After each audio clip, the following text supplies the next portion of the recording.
Hello, everyone. I hope this is working and it's not just recording audio. Um,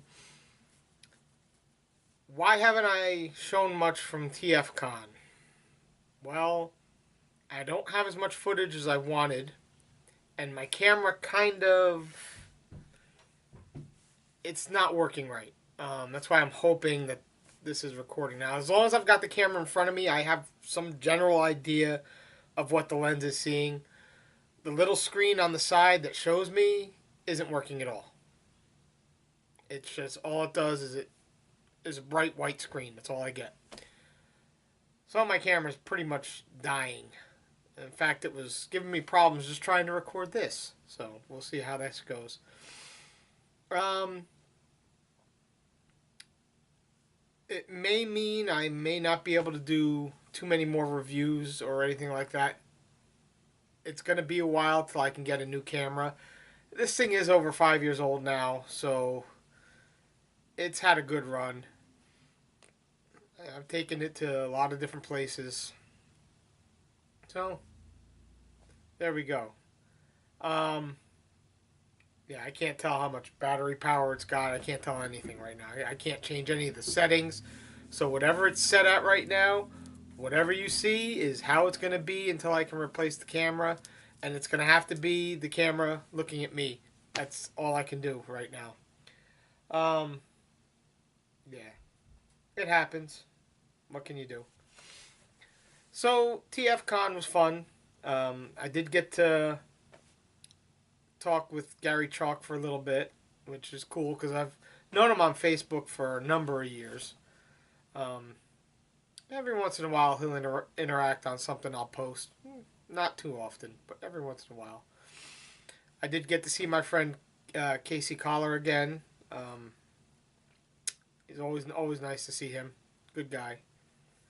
Uh, didn't get to talk to too many people. I did meet up finally with Antoine Lewis, Walter V. Young, met those guys in person, John Piemonte, and then I got to hang out with my friend Nick, who came all the way from Pennsylvania, from who I used to hang out with back when I lived out that way. So it was nice seeing him after the move to Ohio. So there was that. Uh, I got a couple things. Couple things. One I'm actually really glad I got because of how much I paid. I'll show you four of them. The other things I got are actually in the basement right now. I did get two more of the hand and foot sets, perfect effects sets. I got the white set, which is really hard to come by. I got the white set and the purple set. So Superior and Minosaur have theirs, which is good because those are the four. I've got four combiners that I really mess around with, other than Devastator, and now they all have the better hands and feet. They look better. I'll probably show something off at some point in time if this thing works. Um, what else? I got those from the Captured Prey booth, along with one other thing. They had the best price, really. I mean, normally those the white hands and feet go for $60, $70 on the aftermarket. I got them for 32 a piece. The white and the purple, 32 a piece. So I couldn't complain. Which is about 30 is about what I paid for the ones for Defensor and the ones for Bruticus. So there's that. Now, the other thing I got from the Captured Prey booth, if this is showing up, Crash Hog. Crash Hog. I didn't get the other one, the other Junkion, but I got Crash Hog. Um, Wreck-Gar. He's a really nice figure. I know a lot of people rag on KFC and X Transbots, which are both Keith's stuff. I like some of their stuff. Some of their stuff comes out really good. And I do have a couple of their figures. I have the X Transbots Arcos. I want to talk about him one of these days. The little beachcomber. I like him, but I'm a beachcomber fan, so I like Wreck-Gar here. Very solid, very heavy figure. He's got a lot of die cast in him. Very good. Transformation is a pain, especially this area here. Legs are kind of easy. Arms are kind of easy. This is a pain. There you go. He's pretty cool. And I think I got this from the TF Source booth, the Unique Toys Buzzing, their version of Blur. He's nice for a Masterpiece styled figure. Really, really nice. Yeah. You see, I put a raised Autobot symbol on there. I hope this is coming out, and you can actually see that. He's really nice. Gonna look nice with my other 86 movie Autobots. I also got the BB7 Skywarp, the KO high quality KO Skywarp. This is actually really good. I mean, it is just as solid as the Hasbro Thundercracker. He's a little loose in the chest, but no more loose than Thundercracker. I mean, Thundercracker I pick up and his whole torso just comes apart. So he kind of does that. But like everything else on him, like his arms, his legs, everything else is nice and tight. As you see, he transforms really nicely. Everything goes where it's supposed to.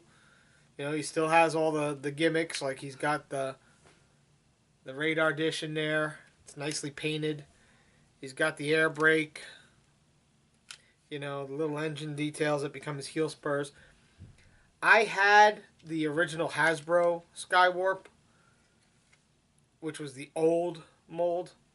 He was the only one I was missing from the 3 Seekers that I wanted in the new MP11 mold. So that one is prohibitively expensive. So for somebody on my budget, this was the way to go. Put the Decepticon symbols on him. That's my Skywarp. I gave the other one to my wife, actually. So now she has my old Starscream and my old Skywarp. Yeah, because the only other one I have, the old MP4, I think it was, is the clear Starscream. And I don't see them making a clear Starscream out of the MP11 mold anytime soon. Last thing I got, I did get some artwork, but it's not for me, it's for my friend. I got it from Casey, and he signed it for her. So I'll be sending that to her. She's in California right now, so it's not going to do me any good to send it to her right now. Send it to her so it gets there when she gets back. Last thing I got, Bullsfire Airstrike. And yes, I painted his head red, because now he looks more like Swoop. But I don't know why nobody liked this figure. Why he never sold. I can't figure it out. You know, he came out about the same time as the Fans Project one, and I can see there's a lot of loyalty to Fans Project. This is a fantastic figure. The chrome on him is just gorgeous. It really is. He doesn't come with as many accessories as the Fans Project one, but I don't care. I wanted this one. I like the way he transforms. I like the way he looks. This is my Swoop. You know, you can do what you want. But what's great about him, and this is actually the find of the show. I'm walking around and I just look at the table. They had a couple figures, third-party figures on clearance. Like, okay. I'm looking at what they got. Some of them I already had. Nothing else I really wanted. Like they had Invisible on clearance. I don't even know whose table it was, to be honest with you. But I look back and I see the box for Bullsfire, and the tag on it says $50. This figure was $180 when it came out. Then it dropped down to about $100 when they were clearancing it out. I got it for $50. The box had a hole in the one side. It was like a rip. It wasn't an actual missing chunk. All the pieces are there, but it's just... It had a rip. The box was still sealed. There's another layer of cardboard in there that was protecting the figure. The figure is perfect, as you can see. Nothing wrong with him. So, yeah. There you go. But yeah, TFCon Chicago was fun. I enjoyed myself. Might do it again. The drive is boring. It's 4 hours from Toledo to the hotel in Chicago. We left at like 4:30 in the morning and 4:30 Eastern time. We were in the hotel's parking garage by 7:30 Central time. So it was pretty much exactly 4 hours. most of the trip getting through Indiana. Because it only takes like 45 minutes to go from where I get on the interstate to the border with Indiana from Ohio. Going through Indiana early in the morning, no sunlight, very boring. There was nothing to see. And I was practically the only car on the highway till I got close to Chicago. So, yeah, it is what it is. And we made it home safe. The same amount of time, took 4 hours to get back. I'd probably do it again, but I think next time I would want to do the whole weekend. Actually, I should have vacation time next year. Huge thanks to my friend Nick for letting us stay in his room that night, because it would have been. I was exhausted by 2:30, 3 o'clock. If I tried to drive home by then, I probably would have fallen asleep and crashed. So, one dumb thing I did do is I had borrowed my father-in-law's car. At one point in time, me and the kids decided to bring some stuff out to the car and put it in the trunk. And I put the car keys in the trunk with the stuff and then shut the trunk.